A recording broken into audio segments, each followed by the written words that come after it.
Hi, everybody. Thank you. I am so nervous right now. My palms are sweaty, my knees are weak, my arms are heavy. I'm surprised that my mind hasn't gone blank and I've walked off the stage already, right? Because that's my fear when public speaking. See, public speaking has always felt like a roller coaster I never wanted to ride. For one, I'm afraid of heights, but also it's completely stomach churning, nerve wracking, right? And most importantly, it's completely out of my control. 75% of the population has a fear of public speaking.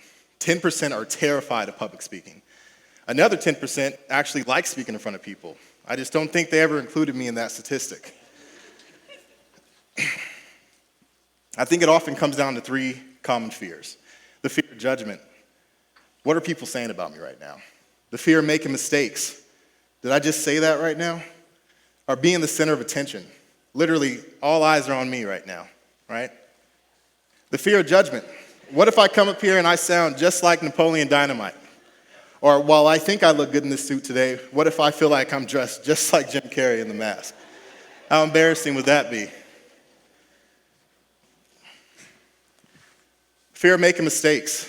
What if I mess up? What if I mess up? What if I say something wrong? What if I stumble over my words? What if I forget what I was going to say?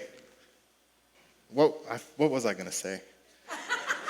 Being the center of attention, when all eyes are on you, every small mistake is magnified. You become so self-critical of yourself that public speaking and speaking in front of anybody becomes impossible for you, right? I used to avoid public speaking like the plague, right? I would avoid speaking in meetings, class presentations. I passed up on leadership opportunities time and time again, all because I was scared to do it. But I came to the realization that failure is not an option, right? Giving up and letting this fear take over me was no longer going to be an option. I had to stand up and know that if life kept presenting moments where I had to speak, then I had to come speak. I tried to do unconventional ways, right?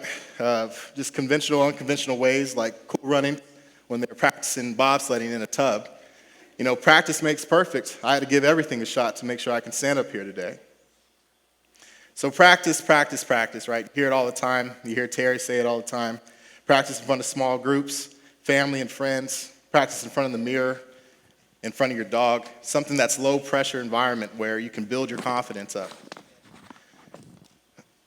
I had to start reframing my thought process. Instead of saying I'm nervous, I started saying I'm excited, right? Because physically, being nervous and excited are exactly the same thing. Adrenaline rush, shaky hands, arms sweaty, same thing.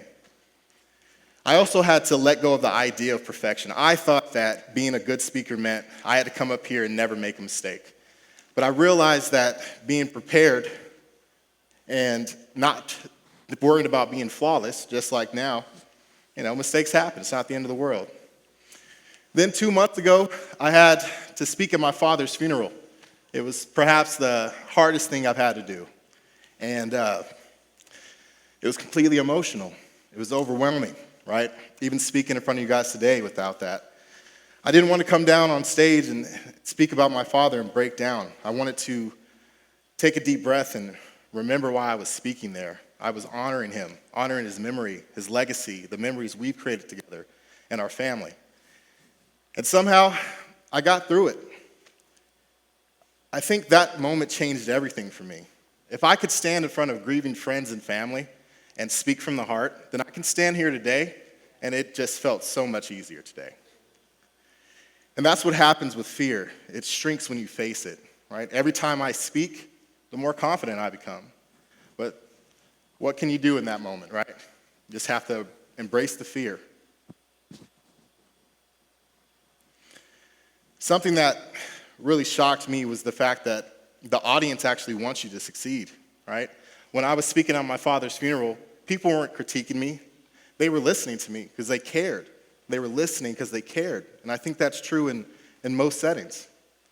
So I came to the realization that it's not about making the perfect script and memorizing and impressing people. It's about sharing something meaningful and making a connection. And once I came to that perspective shift, everything changed for me. So here's what I'll leave you with today. Public speaking is not a monster. It's just another skill. Do the thing you fear to do and keep on doing it. That is the quickest and surest way ever yet discovered to conquer fear. Thank you.